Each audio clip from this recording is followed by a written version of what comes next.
Sorry for the delay. I had a little technical difficulty. No problem.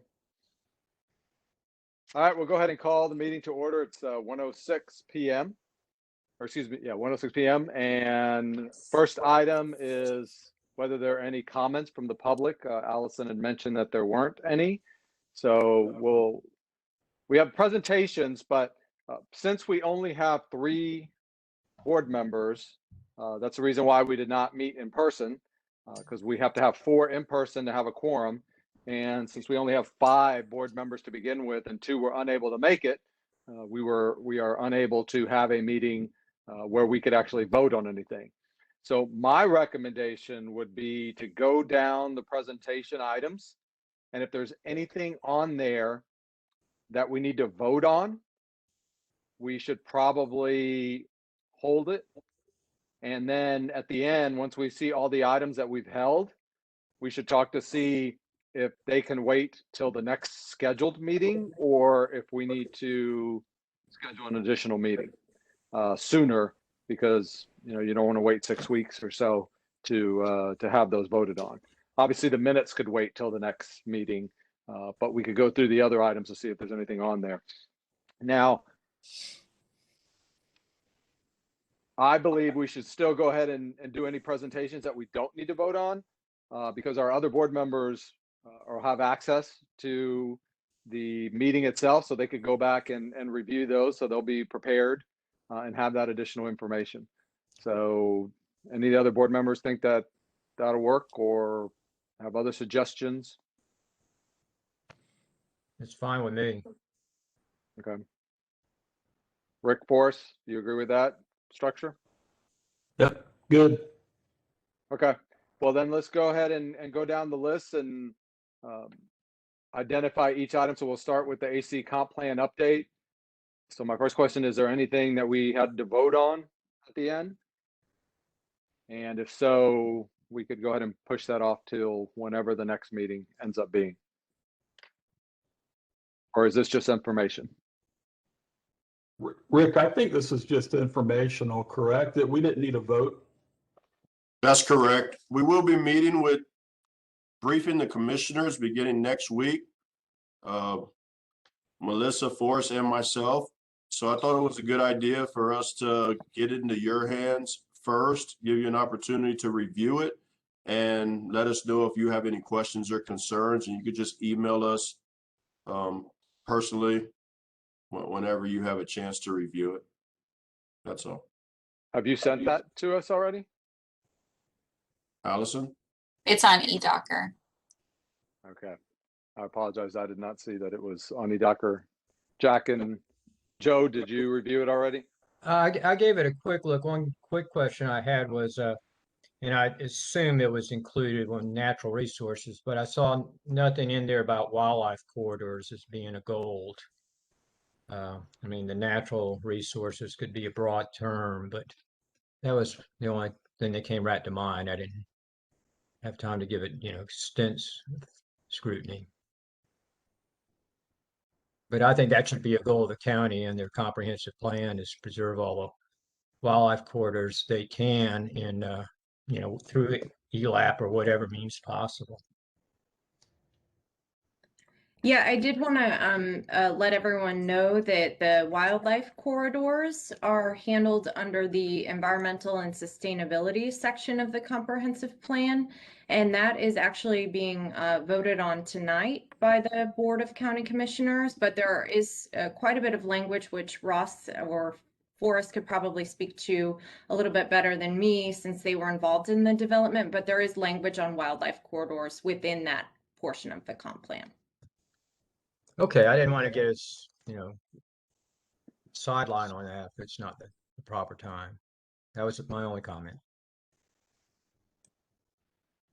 Okay, let's go ahead and leave that one on the agenda for next time as well, just so that for our other board members and myself to actually go in and look at the document. And if we have any other comments or questions, we'll let you know.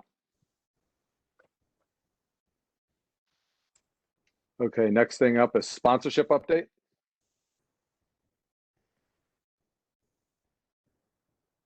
We'll be reviewing that. Sorry about that. Yes, so our sponsorship update, we had our first round of interviews with the applicants, and we're actually opening it up again so that we can make sure that we have a wider pool of applicants. We did have one that we liked, but again, wanted to make sure that we're opening it up to a wider pool so we can move forward.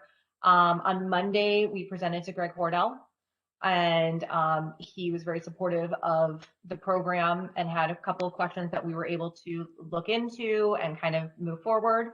Our next steps, we have a meeting with communications to go over all the pieces that we'll need from them, and that will happen in late May because one of the key players is out on paternity leave. So once he returns, I think it's actually the day after he returns, we have a meeting with communications and our team as well to go over that. We are still kind of reviewing over the agreement with Friends. I know James has been working with legal on that. And there's a few points that we wanted to look at with our team to go back to them.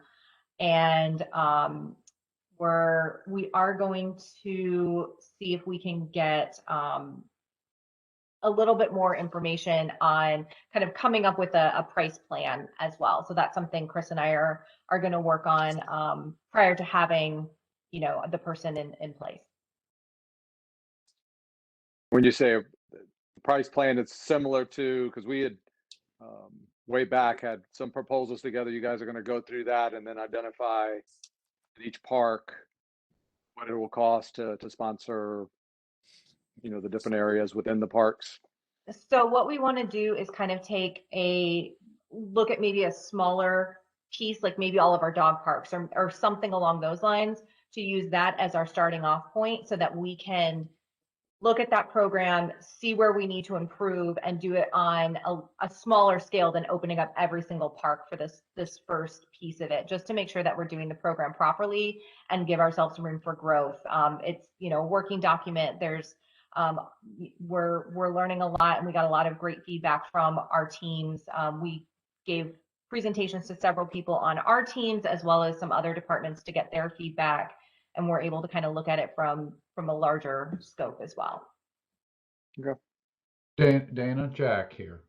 If I can be of help, I've thought a lot about this, probably too much. And the experience that we just had with the plaque and the tree and the bench and the this. And one of the things that we've got to do is we've got to have like whatever we decide to do, we've got outs because they're going to be time limited. They have to be. I keep thinking about, you know, somebody comes back and looks for their bench and their plaque 20 years from now.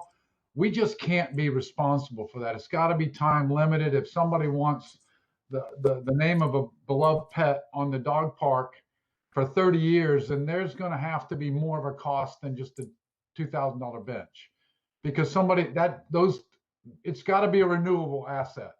So if we do name, I mean, this is the way they do Raymond James Stadium. I mean, it's not permanent. You have to renew. And so we're going to have 1 and 3 and 5 year.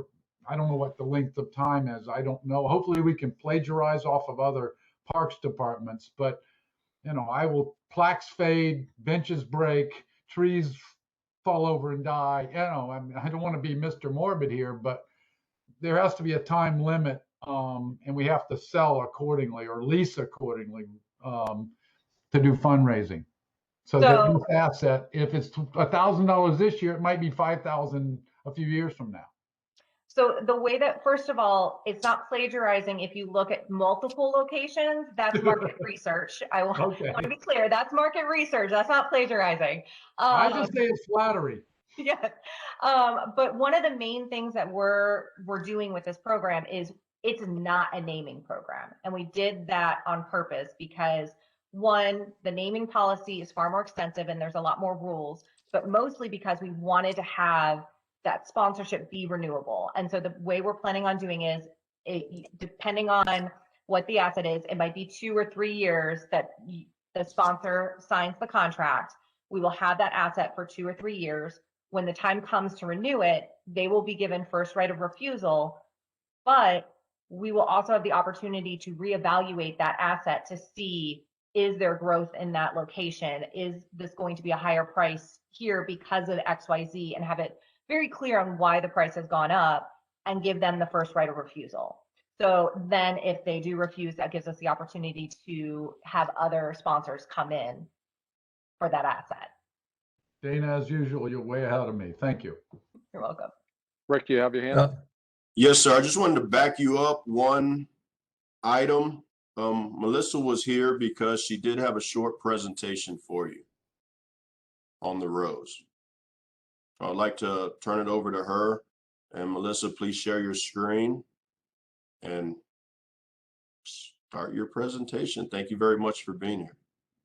Thank you all for hosting me. It's really nice to meet you. And thanks for the opportunity to share what we've been working on the past few months.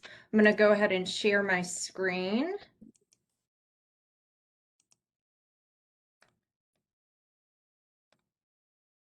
Do you all see a PowerPoint presentation? Yes. Great. Okay. Again, my name is Melissa Dickens, and I'm the Strategic Planning and Policy Manager for the Hillsborough County Planning Commission. And today I'm going to be sharing the Recreation and Open Space Element Update. This is a portion of the Hillsborough County Comprehensive Plan. And we, Planning Commission staff, the Parks and Recreation staff, and Conservation and Environmental Lands Management staff have been working collaboratively to develop a draft update to the Rec and Open Space Element. And you all are the first folks to see it. So we're excited to share what we've been working on and get any comments and feedback that you may have. And Allison, thanks for sharing this with us in advance.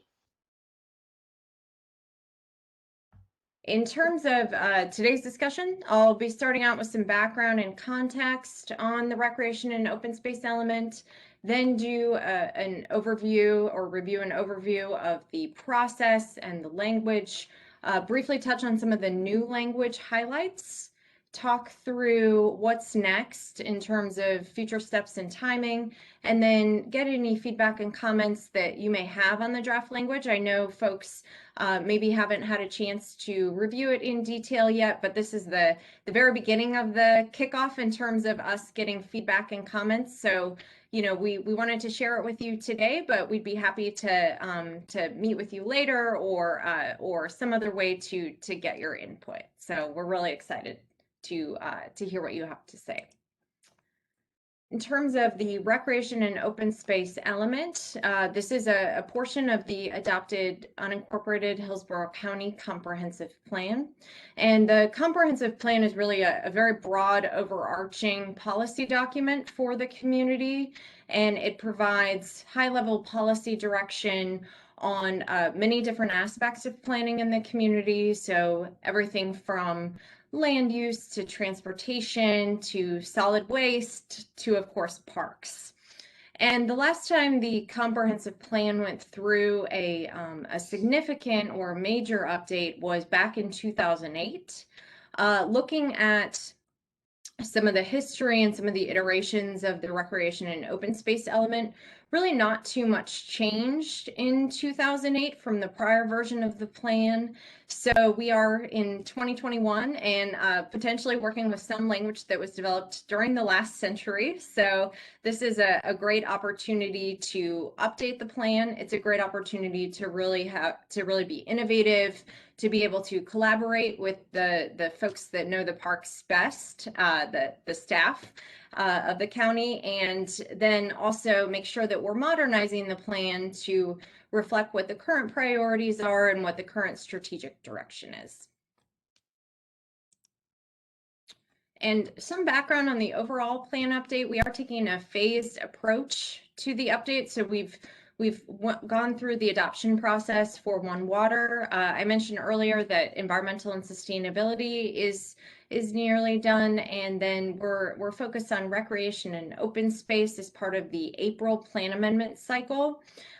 This draft was developed collaboratively with Parks and Recreation and Conservation and Environmental Lands Management. So really want to thank them for their assistance and input on this. They had a lot of great feedback and comments and really helped us shape something that is not just a plan that sits on a shelf, but something that can actually be implemented and be an asset to the community.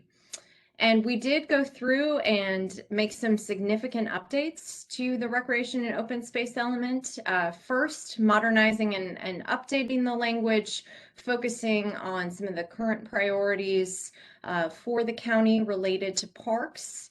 We had an opportunity to incorporate best practices in comprehensive planning and parks planning into the element. And then we also wanted to make sure that the update was coordinated with and integrated the master planning efforts that have been happening over the past several years. So we wanted the recreation and open space element to really support those documents and provide a policy backing that would strengthen the implementation. And the as I was speaking to, the update incorporates these other planning efforts. A variety of planning efforts were looked at when developing the rec and open space element. First, of course, the current adopted language. There are some good bones in there, and we wanted to make sure that we were retaining anything that was critical from the current adopted plan. We also looked at those master planning efforts for both recreation parks and conservation parks. Also examined some of the other parks planning documents like the ADA transition plan, and also took a really fine-grained look at the overall comprehensive plan. There was parks related language that was sort of hiding in some of the other elements. And so we made sure to incorporate and include all the parks language in one location. And then looking at how can we use the update to incorporate parks and comprehensive planning best practices. And so I wanted to start out with sharing some of the highlights of what some of the new language speaks to. The first thing that really is something important to highlight is that we have taken a careful look at equity and inclusivity and infused that throughout the plan. That's throughout the element. That's not something that's in the element today, and it's something that we wanted to make sure was included in policy language, that parks planning will be equitable and inclusive. We also created some language that would support providing access for all members of the community, regardless of age or ability, making sure that there was good access to parks. We created some language that really looked at integrating parks with other aspects of planning. So not having parks planning be in a silo, but coordinating it with things like sidewalk planning, other types of environmental and land use planning to make sure that parks were integrated with the built environment. We created some language about programming and updated that language about programming to speak to enhancing community health and being tailored to individual community needs. There was also some language drafted about inclusive engagement and feedback opportunities for the community, and as well as ecotourism and sports tourism. We also updated the language about maintenance versus acquisition and created some criteria for acquisition. And then also built on the really good natural protection language within the plan and incorporated green practices. And so the overall goal for the draft recreation and open space element is here up on your screen. In terms of the way the comprehensive plan is structured, the goal sits at the top, and that is the broadest, most overarching statement about what we want this element to do. And then moving into the objectives, the objectives are the next level down in terms of the policy language. There were 7 different objectives that speak to the broad variety of aspects of park planning. And so I can briefly go over those. You all should be able to see them on your screen as well. But we wanted to have a system of recreational parks, conservation parks, and preserves and trails that was adequately sited and maintained. Again, making sure that parks are integrated with other aspects of the built environment, looking at strategic and complementary partnerships, providing diverse recreational programming opportunities, ensuring equitable and safe access for all members of the community, continuing an inclusive engagement strategy and opportunities for public feedback, and then ensuring the long-term fiscal sustainability of parks and recreational facilities through both traditional financing and then innovative funding mechanisms. Excuse me, I lost my mouse. 1 second. Sorry. There we go. And so in terms of where we are in the process, again, we recently completed the draft and sharing it all with you today. We'll also be working later this month to create what we call crosswalk documents so that folks can compare what's adopted today with what is proposed as part of this update. Then in May, we're going to be doing some more public outreach and engagement. That's really when the bulk of that process will take place. We'll create a project website and then be looking for feedback and input from the community and hold a series of public and stakeholder meetings as well during that time. Then in June, we'll have some introductory meetings before the Board of County Commissioners and the Planning Commission and make any recommended changes to the language. And then in August will be the public hearings for both the Planning Commission and the BOCC. And then moving into October will be the final plan amendment adoption. And so I'm now going to stop talking and turn it over to you all to see if there are any preliminary comments or any feedback you may have on the language. Also wanted to share again that we will be having some more public meetings in May, and I'll make sure that the folks who are on this board are included in our mailing list so that you can see when we'll be having these meetings and participate there or invite others who might be interested. And then if you all want to send any written comments, you can send them either to Forrest or Rick, or you can also send them to me directly, and we can take the feedback that way.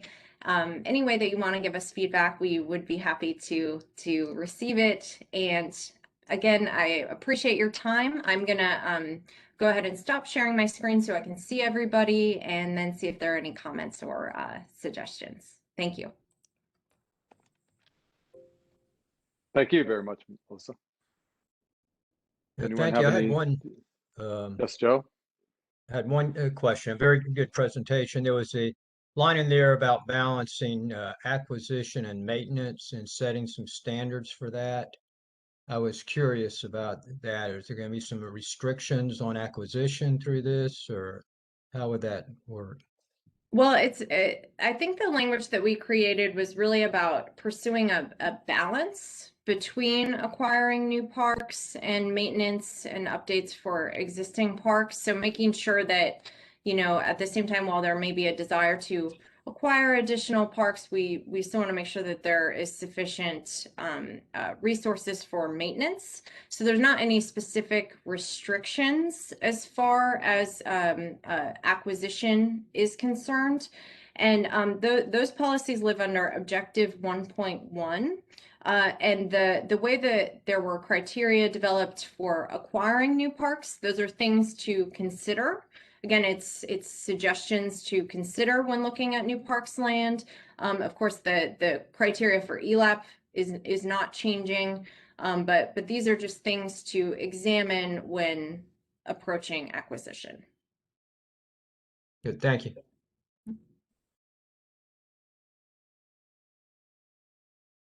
Anthony, I have my hand up. I don't know if you can see it. Oh, yeah, I see it now. Sorry. Yes, Jack.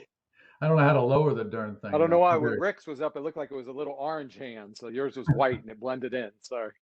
Well, don't make any racist statements here. All technology. Dana, I'm sorry. Dana, I'm sorry. She told me to be careful. I was mostly curious. First of all, the balance between acquisition and maintenance is something we'll never get right and have never gotten right, and it's really hard. It's easier to spend capital than it is to expense maintenance, unfortunately. But I'm curious from Rick and Forrest's standpoint, from their review. I mean, first of all, a lot of this is it's right in line with what we've been doing. I think a lot of this, I'm curious as to where do we think if the impacts may or may not be to the departments as far as allocation of resources or budgeting, or do you see that this is just right in line with our best with the best practices we already are operating under? Well, on my end, I definitely see it being consistent with, current best practices and, how we've been operating for at least the last decade. I don't see anything in this plan or in the language that's inconsistent with our goals and objectives and policies within our department. But I can only speak really from the ELAPP and the conservation park side. I would think that Rick feels the same way because we kind of worked on this together. I think there's a nexus between both departments.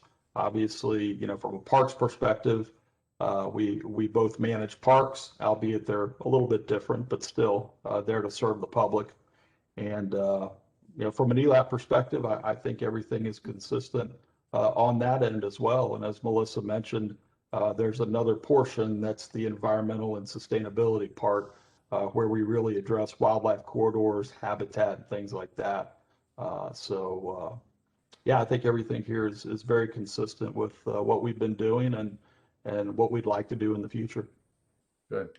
I'll speak to the park side too, real quick. I know Rick had to dip out, but we got to get the latest and the greatest in there as far as we were concerned, what we were happy with, and things that were either causing us issues, we were able to adjust. Things where we needed to either increase or decrease, like park sizes that a development might give us, we got to get in there as well. But we got to get our hands in and get it right at this point. So we're No very more happy. 2-acre parks, right?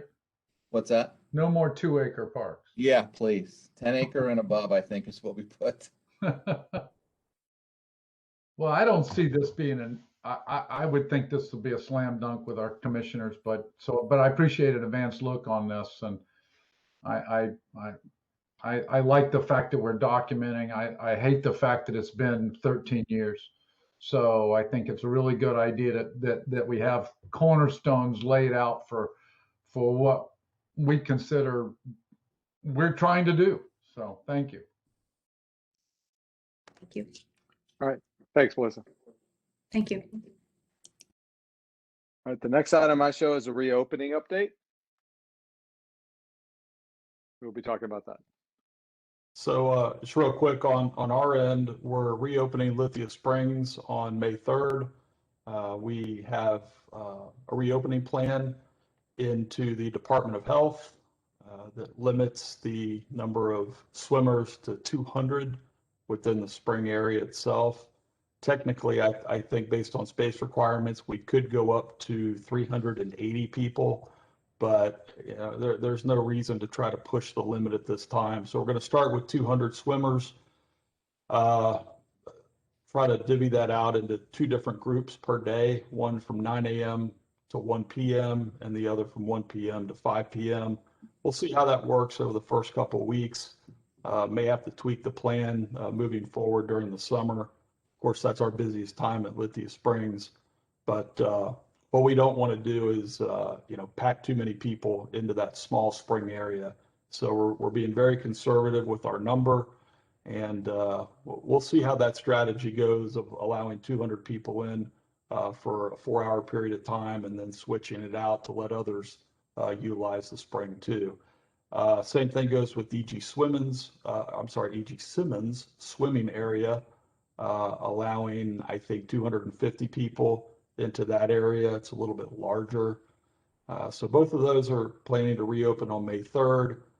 Nature centers still working on the reopening plans for those with John Mueller and facilities. Plan is to have those reopened by May 17th at the latest. And everything else, picnic shelters, everything else is reopened at this time. That's pretty much it. And on our side, we're open at capacity. Everything we're allowed to open, we're open. So. Oh, and also one more thing, special events on our side. the large events, 200-300 people, those are going to resume on May 3rd. But there are some, COVID restrictions in terms of spacing, things like that. So any plan that we receive for a special event has to address COVID-19 and also has to be sent through our facilities department and the Department of Health, the state agency, to get their final approval as well. So it's a bit more of a process now than it used to be. But, at some point, maybe hopefully later this year or early next year, we can start to eliminate that whole Department of Health portion of the application in terms of them having to review it and approve it. We don't know how long it's going to take them. We've heard 3 to 4 days. We've also heard over a week to approve a special event application. That could be problematic because in our parks ordinance, it states that we're supposed to get the approved or denied application, whichever it might be, back to the applicant within a 2-week period. So that's our biggest concern with having to run this through Department of Health, is the timing of it and getting that application either approved or denied within that 2-week time window. So we'll see how it goes. I think we're all in uncharted territory here. As we're preparing for the summer, how are we looking as far as preparation for camps and how they're going to look like in comparison to 2 years ago? Our camps have increased capacity. So last year we were at 10 per room, and the groups don't merge or change back and forth. So they're assigned to one room for that day with certain coaches, and those coaches stay the same throughout that whole week. They may be assigned to a different room the next day, but that entire day while they're there, they maneuver indoors and outdoors, just utilizing that one space to minimize contact. And the 20 is more in line with what we're seeing in public schools. So it was a challenge for us to explain to parents why we were limiting capacity on one area of the property, because in certain locations, our recreation centers butt up to Hillsborough County schools. So they knew that their children were in class sizes of around 20. And yet we were telling them, no, we're only taking 10 and we're capped out and you need to go elsewhere at $150 a week. So we were able to talk to Dr. Holt and our county administration and increase our cap. So we're now going to be at 20 per group this summer at all of our sites. So capacity is still based on the amount of rooms we have available, because we have to plan for a rainy day. So if the location has 3 programmable spaces, then we have 60 kids, because we've got 20 in each one of those programmable spaces. Whereas the past, we could cram 100 kids in the same gymnasium on a rainy day. So we definitely are still going to see limited capacity compared to about 1,800 that we would serve in a summer. But last year we were around 600, and it's going to increase now closer to like 1,100. Yeah. Yes, Jeff. Yeah, Adrian, I don't know what government can do and not do, but are our coaches and counselors vaccinated? So it's not something that we can require. That's what I was guessing. Ask. That was where I was going with this. And it is on the agenda, and actually it's one of the topics that Rick had asked that I speak on if he had to leave. And the county's done an excellent job encouraging vaccinations. They have an incentive program right now where if you go get vaccinated, not only will they give you a free floating holiday the day after if you're feeling symptoms and you need to be home, but they'll also reimburse you. They'll give you $50 credit. You just have to prove that you've been vaccinated. They also will allow you to get vaccinated on your work time, and they're providing locations where you can go, and they're encouraging you to allow your immediate family members in your household to go as well. So it's free vaccinations. They're doing a lot on their side, and a lot of our staff have been vaccinated. So, but we can't force them. Sure. Good. You're taking the right steps. I mean, It's a strange thing in a world of, we've all been vaccinated against polio and this and that and the other, that all of a sudden this becomes a political football. So it's sad, but I think Hillsborough County is way out in front as far as the rest of Florida, which is really good. So thank you. You're welcome. All right, any other questions on reopening? Forrest, who is Ranger Brian's boss? I have to deliver some parts for the pond. I'm gonna show up at the nature center and need to get in. Brian can let you in. Okay, I'll text. I haven't seen anybody. I haven't been over there in so long. See if he's killed any more turtles. So, all right. Yeah. Let me know about that. No, I won't bother you with it. I'm just letting you know I'm going to be sneaking in. Sounds good. No I'll problem. wear a mask. I'm double vaccinated. It's a good feeling, folks. It's a good feeling. Yeah, it is, no doubt. All right, next things up is the AED update, James. All right, so I spoke with Joe Holly from our risk management department 2 days ago, and procurement has received the low bids back for AED purchasing, and they're hoping to have that ready to go by next week as far as have that selected and have a PO in place so that we can start purchasing AEDs. And again, we do have $16,000 in our budget to go ahead and start adding to the AED inventory, specifically at sports complexes. So we were able to purchase 5 last year, and then that 16,000, depending on what the bid comes back at, should allow us for 16 to 18 more, I'm guessing. And I did a comprehensive spreadsheet that I gave to the board last year of the sites that already had at least one in place. And then once we had all of the sites with at least one, then we were going to go to the sites that had multiple sports on the sites to make sure that each sport has one that they can bring out to the field with them when they're practicing or doing games. And then they would secure it back inside when they're not at the site. Okay. Any questions? Next. Yeah, any questions?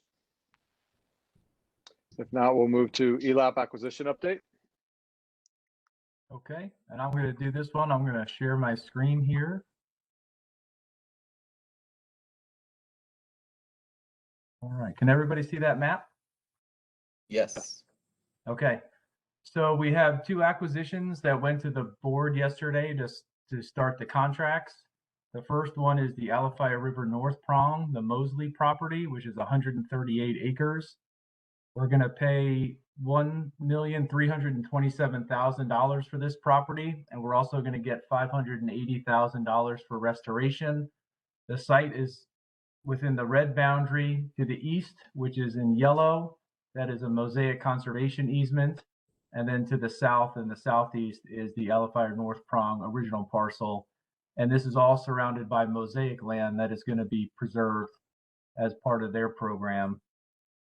Here is a bigger picture kind of showing how it fits into the corridor. And again, everything to the east and northeast of this is mosaic land as well. So it will be preserved. And the $580,000 is going to be used on restoring the site, which will include some direct seeding of pine flatwoods, wetland restoration, and exotic species removal, and then hardwood forests on the south side. The second acquisition is the Hagen property, which is 20 acres, and we paid $1.2 million for this property. It's a little more per acre, but it's a very valuable piece of property, not only to developers, but also to the program. It's right there at our fish hawk. You can see how we pretty much surround the property. One unique aspect of this site is Mrs. Hagen will remain on the property with a lease with the county. So what you see there outlined in red is her leased premises, and then the driveway leading in. She has a lease with us for the next 10 years. And then here you can see how valuable it is to the program. It seals off the Fishhawk Nature Preserve. Developers to the south of the road actually wanted to buy this property to include in their development so they could have more homes per acre. Luckily, we were already in negotiations with Mrs. Hagen, and she stuck with us because she wanted it to be preserved in perpetuity.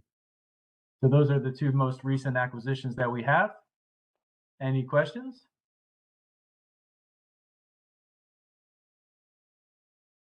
We've done well the last year. Very well. And we hopefully have a lot more coming. Well, I'm glad that we're finally finding something for you to do, Mr. Ross.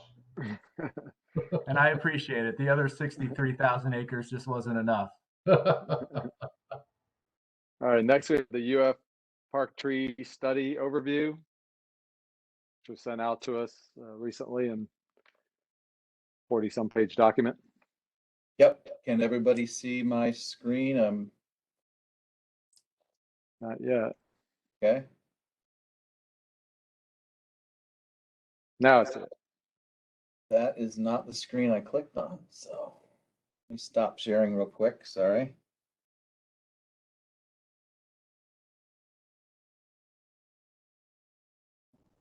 Let's see.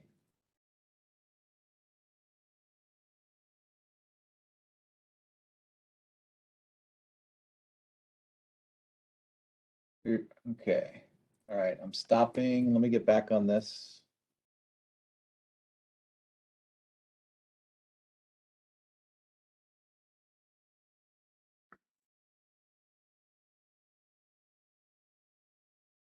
Let's try this. Okay, so you're seeing the Hillsborough Plan and the IFAS logo? Yes. Yes. Perfect. Okay. All right. So we were lucky enough to get tree fund money a couple years back. One of the first things we did was approach the Extension Service and University of Florida to see if they would do an urban forest study for us on our trees and our park system. So they were more than happy to. We worked with Dr. Andrew Kozer, a PhD student, and then several PhD candidates over the last year and a half. And just last month, they basically turned the entire report over to us. We surveyed, forward here, we only surveyed trees of consequence. So I'll show you what that means in a second in the next slide. But basically any tree that could either hurt a person or impact a structure that the county owns, adversely. So those were the only trees that were studied. We estimate that in total we have somewhere around 50,000 trees that we care for. These are all mature trees, large trees. We're not surveying little stems. These are, trees that could hurt somebody basically. At the end, they surveyed 10,917 trees, as you can see. They took GPS coordinates on those, size, class, whether they were diseased, had structural issues, basically ranked them as well, and did condition ratings on each of them. We got a caliper on them, so we knew what species they were as well too. They, as part of the report, they did 2,000 points on our park systems and determined with those points and using aerial photography that we have about 40.7 urban canopy coverage on our park system, which is great. If you're a city with all of its, improvements and all that, 25% is really good. There's really no numbers out there that I know of just for a park system, but 40% is pretty good for a canopy coverage for our parks, which is great. Had an old or aging tree selection on our parks. A lot of them were in the later stages or adult stages of their growth. And that's positive later as well too. But as far as the diversity goes, it was lower than it should be. We were overplanted or just over removed, if you want to say that. Not a lot was done as far as managing the forest or replanting it as things went forward. So a lot of the oak species that were here to begin with on the park properties that were high and dry and we developed were left there to grow to maturity. and that's all that was left. So 81% is just with 3 species basically, or 3 genera, which is genuses in the trees out there. One of the positive things about the aging tree population is we do have 532 grand oaks in the system, which is an amazingly high number. So those were untouched, left alone, and were able to grow unchecked. And there's some beautiful trees out there. That was probably one of the most positive things that the university came to us at the end of it and said, we want to do some kind of program with these to get the public out to see those. It's amazing the number you have. So that's a huge plus.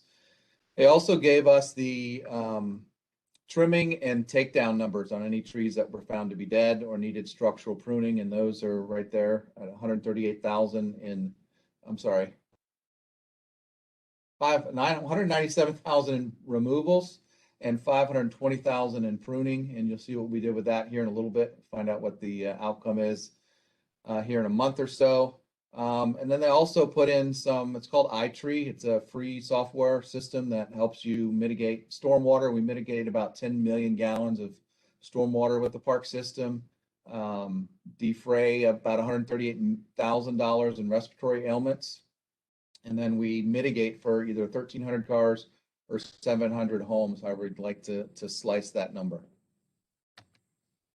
This is just a real quick shot of All Peoples. So you can see the building where the park board meetings are in there. It says 358 on top of it. That's the main building. Forest in the back. So those are, most of those are not trees of consequence. You can only see about 6-7 trees in the back that they surveyed. That's a chunk of 2,900 trees. We're doing a big project here, and we had those trees surveyed as part of something different. So we know the university didn't capture those, but because we're developing here, possibly putting some improvements back there, we had each one surveyed. So that's, you know, literally 3,000 trees on this site that didn't get touched, but you can see all the small numbers up front here where they GPSed each of these. When the university went along, they also captured every structure we have. And in a second, you'll see how we've got a park locator, which I'll tell you about at a future meeting, where you can put in your, you know, if you want a basketball court or a gym or a park bench, even down to that level near your location zip code, you can find that. That's what that looks like at this point. Still under development. We're working some of the kinks out of it, but it's out there on the web at this point. And the trees are coming. They're working on putting the trees in now. So at this point, it's only the amenities that we have in there, whether the boat ramps are there, you can see those all laid out, sports fields, all that kind of stuff. But the university, for the most part, for our park system side, gave all that to us for free when they did that report for us, didn't ask for it, which was a huge bonus. Next steps, basically, as part of the report, we had 700 trees that were diseased or declining. They had some kind of a cavity, let's just say, in it or an issue with it.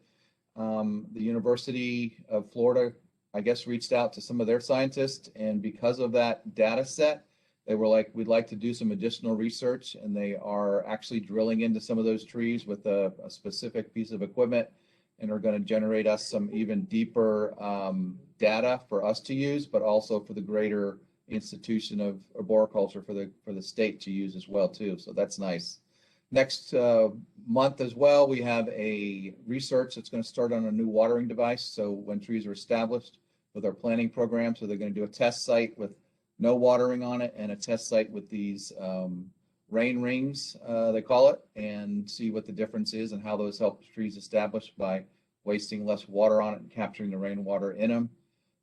We'll continue to plant per UF suggestions, each site, as well as, you haven't seen, I didn't put it up here, but they've laid out the trees and used the species that are around the park itself and tried to plant those kind of species on those park systems that match the surrounding species. So we'll use that. Happy to say we planted tree number 2,000 last week in our tree fund plantings on our sites. To remove unsafe trees, we submitted some DUs using some of their numbers that came in just on time for the prepare the budget items, and we'll see what they turn back into us to make some of our trees safer, survive storms better, safer for the public. We're going to prune some unsafe trees to improve structure using their coordinates and the trees that they've said had issues. We'll update the park locator with the trees at some point in the future with the university, we'll develop a tour of grand trees, possibly along with the owl scavenger hunt, and then hopefully be able to update this in 5 years and see some of the work that we've done and the trees have improved. And I'm just going to end with just a few pictures of some of the improvements that we've done on our site. So one on the far right is Kenley.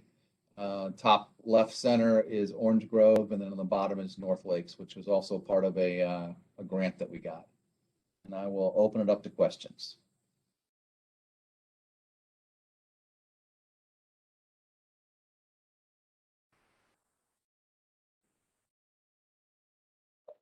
You're on mute, Anthony.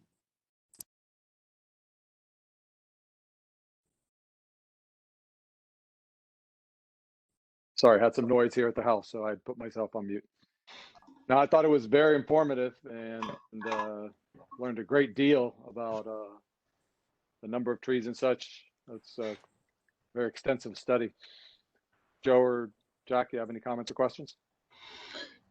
No, I mean, trees are, I assume that we're trying to plant more than we take down. And I also assume that if the, hazards will have to be removed. I guess there's massive permitting for all that. Maybe I missed that, but I like seeing the palms going in, the decorative trees, but I also, even more importantly, putting in, hardwoods, that's, even though not as pretty as all those palm trees, they do us a great deal more good. So, but trees are not my expertise. You got to turn the forests department for that. So. I agree. Good report. Having just had trees trimmed, I know you got to keep them from being a hazard too. So it's all a balance. Very true.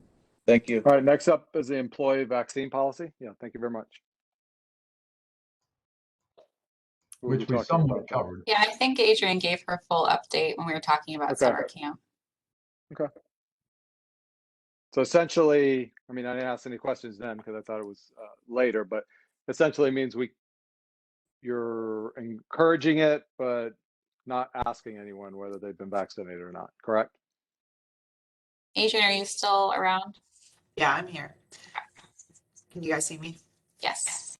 So yeah, we're encouraging it. We don't currently have a policy in place or the ability to force any staff. And I don't even know that we can formally request that they tell us if they vaccinated or not. We encourage them to do that so that they can be rewarded. But there's definitely not a policy currently in place. Okay. Any other questions? All right, thank you. All right, our friend Piney Point disaster update. Well, the disaster has been averted for the time being. DEP has taken over, all of the operations there at the actual stack. EPC is doing routine water quality monitoring within Tampa Bay. Haven't seen anything out of the ordinary right now, but all those nutrients and nitrogen, phosphorus that have gone into the bay, primarily south of Cockroach Bay and into Bishop's Harbor down by Terracea. We'll have to see how that plays out over the next couple months as the temperatures rise. When this has happened in the past with much less processed water going into that area, we've typically had algae blooms at the very least south of Cockroach Bay, and in the worst case, red tide outbreak. So EPC is monitoring for all that right now, and I'm sure we'll have more data over the next 6 to 8 weeks. Well, it's good that I haven't found anything yet, but I think that we'll have a much better view, as like you said, as we go into the summer. Yep, absolutely. Next comment is the CAPRA update. So that's going to be me. We have our visit next week So it's still virtual, but the expectations are still that we're going to pretty much be with the visitors, on Teams calls often. And I did send you an email right before the meeting for our kickoff on Monday. I understand that's in the middle of the day, so if you're not free, it's totally fine. But they just encouraged me to invite, the Parks Board and the Friends group and a couple other people just to see what it's all about. We're going to talk about the importance of CAPRA and show kind of an intro video to our agency. And we also sent them some welcome baskets in the mail, so we'll probably kind of explain a little bit about why we chose what we chose and how it represents our agency. That's So, 11 Monday? What'd you say? 11 Monday? Yes. I'll put it on my calendar. So I think it's important if we can, if a couple of us can be there just to show support. And I mean, Joe, of course, being the board member of board members of all the boards he's on, needs to be there. Thanks, Jack. I'll do my best. I'm going to try to show up as well as Joe's trusty assistant. Yeah, I appreciate everything you do for me, Jack. I mean, it's pretty exciting. We only do this every 5 years, so it's a big thing for us.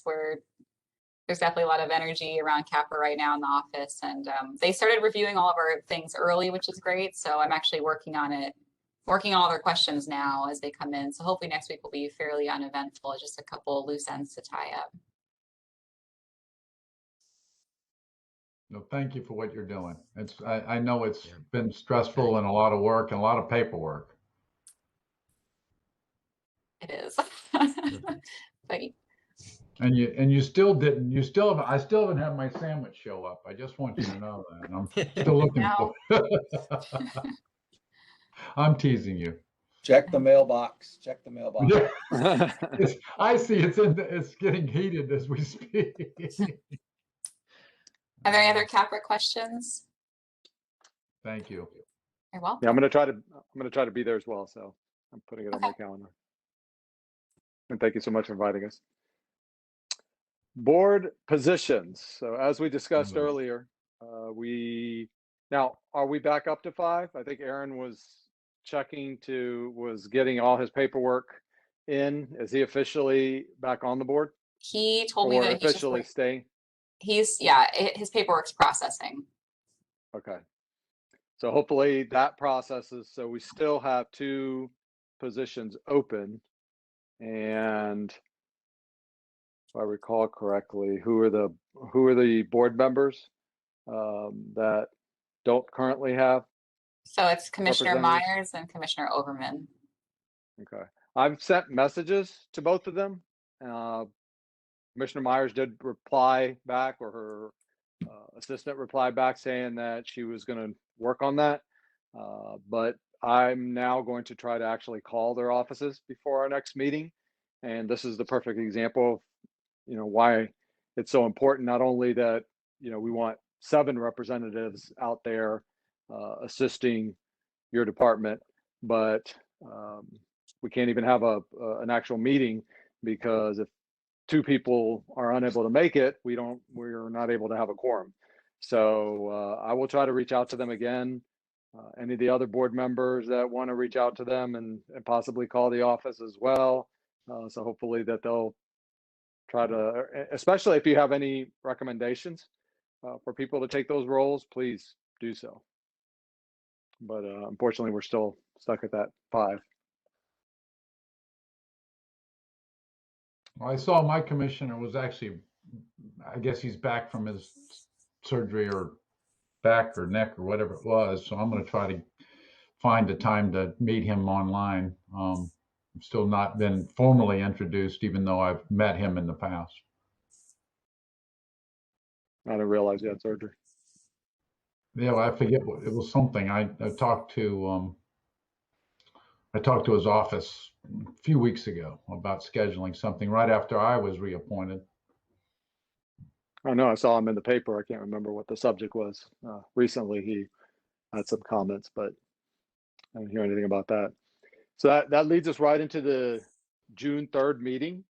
And the question is, are we now comfortable to start meeting again at All Peoples versus meeting downtown and having it be primarily a virtual meeting?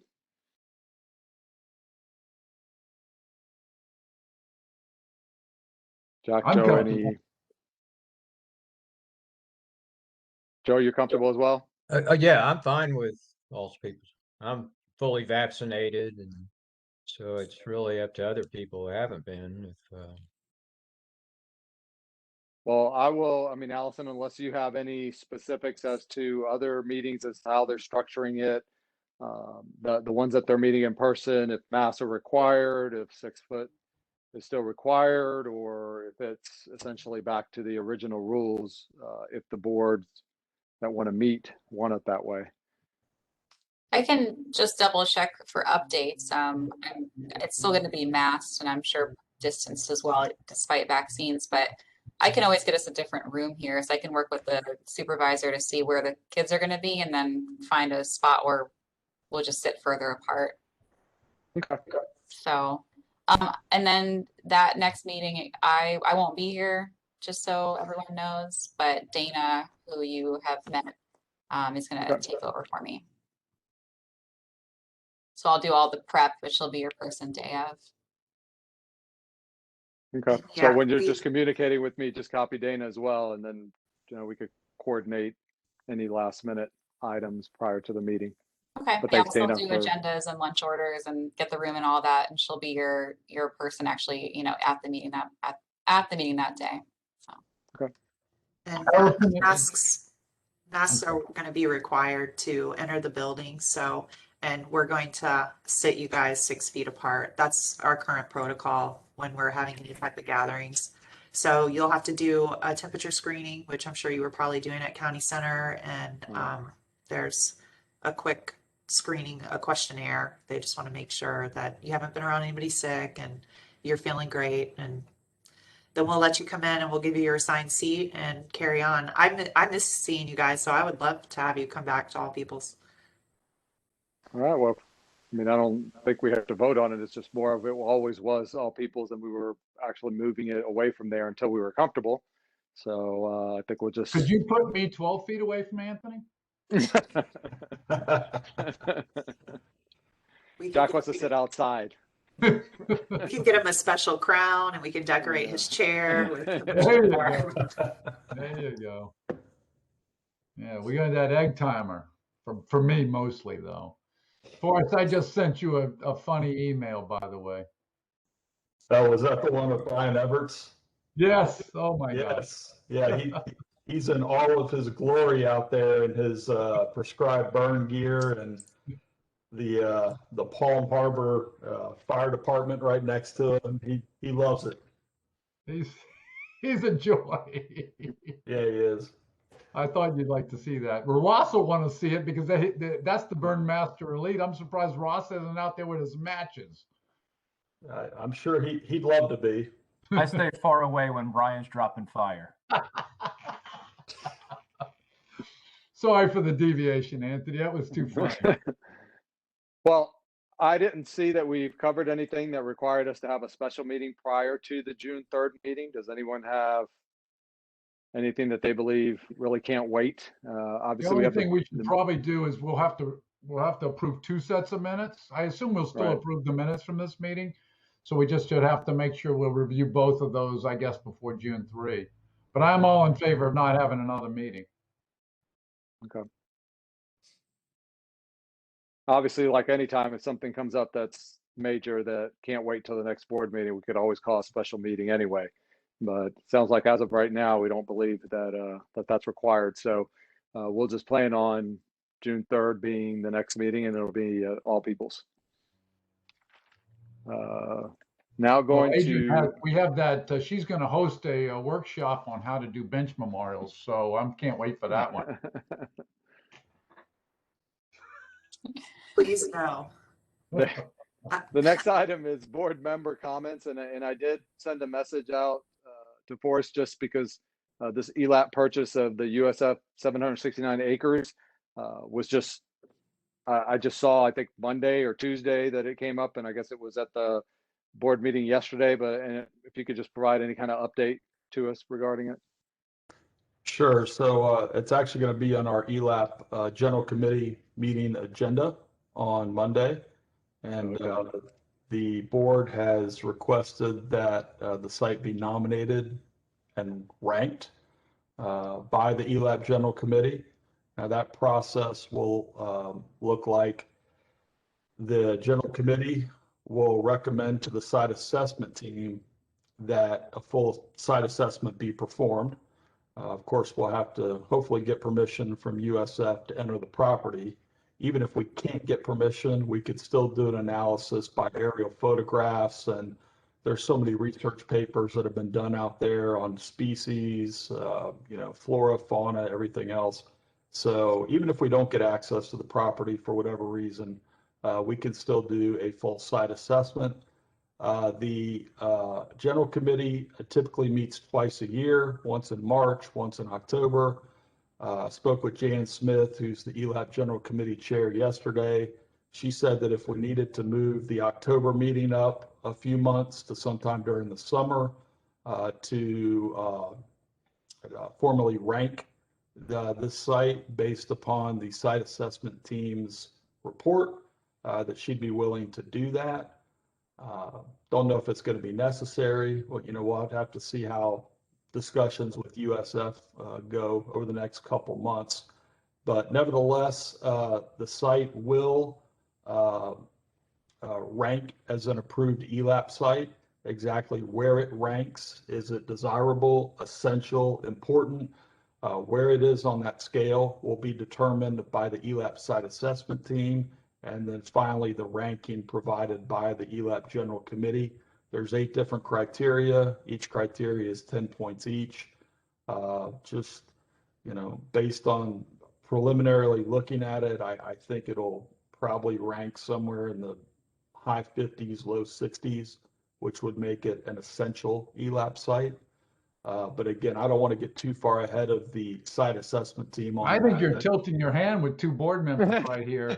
Yeah, so that's just my preliminary site assessment. So we'll see what the team has to say. But I mean, there's no doubt that it's from a habitat perspective, it's a really, really unique site. Sandhill, scrub, seepage slope. Multiple blackwater streams that go down into Cypress Creek and the Hillsborough River. It's a really cool site. Very surprised that it's not already protected. But even though it's owned by the state, technically it can be developed. There's no conservation easement over it. There's nothing on the deed to the property that states that it can't be developed. So I think that's the whole reason for getting this nominated and approved as an ELAPP site by the General Committee. So regarding that term approval, so once it's ranked by the ELAPP General Committee, okay, hopefully sometime midsummer, if Jan's able to call a special meeting, at that point, we will place that site into the 2020 ELAPP annual report. And Ross and I are working on that report right now. So sometime we'll say August, or maybe if we meet in July, I'm not sure what timetable is, but we will bring you the 2020 ELAPP annual report with that site in it for your approval. Then 2 weeks later, it goes to the BOCC for their approval. Once the 2020 ELAPP annual report is, quote, approved, then that becomes an approved ELAPP site. So that's the process. So my hope is that we can get all that wrapped up by, we'll say, September at the latest. And at that point, county administration can decide, how they want to approach USF and, work out some type of preservation arrangement, whether it's conservation easement, acquisition, whatever that may be. But the key is to go ahead and get this site approved in the 2020 ELAPP annual report. So that's kind of how the process is going to work over the next several months. Good work. Thank you very much, Forrest. I appreciate you providing that insight into that. It seemed like a Sure. very interesting piece of property that just heard about it so recently. I'm sure you've heard about it even before that. So, Yep. any other board member comments? I hope we can get it. It's hard to believe There's the USF jury would want to pool. develop There's it. the jury pool right there. We're tainting the jury pool. Well, Me very too. familiar Joe, me with that too. property. Yeah, me too. Now, I want to just thank everybody. Thank Anthony, Joe. I mean, people that show up. Thanks for being so informative and for what you do every day. Thank you. Thank you. Thank you, guys. Totally agree. Thank you. Any communication activities, staff member comments beyond what we've already talked about? Jack, I sent you a link that you can look at, you and Mary, about our double goal coaching. We highlighted it today actually on the board meeting with Chris Harrison. So I figured you might like watching it if you guys want to share Thanks. it. Is this something we should throw on the Friends Facebook page as well, or? That's why I sent it to Mary. If you guys Okay, want good. to, you can. So Good. there's two different ones. One highlights our coaches at Gardenville doing some programming with the children, so you get to kind of see them in action.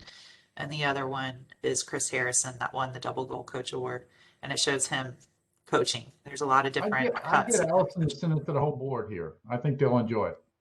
Okay. All right. If there's no other comments, then we will adjourn at 2:18. Thank you, Thanks. everyone. All right. Thank you. Thank you. See you all You in know. Bye. See you later. see you Monday, hopefully, and then January 3rd or June 3rd. Bye.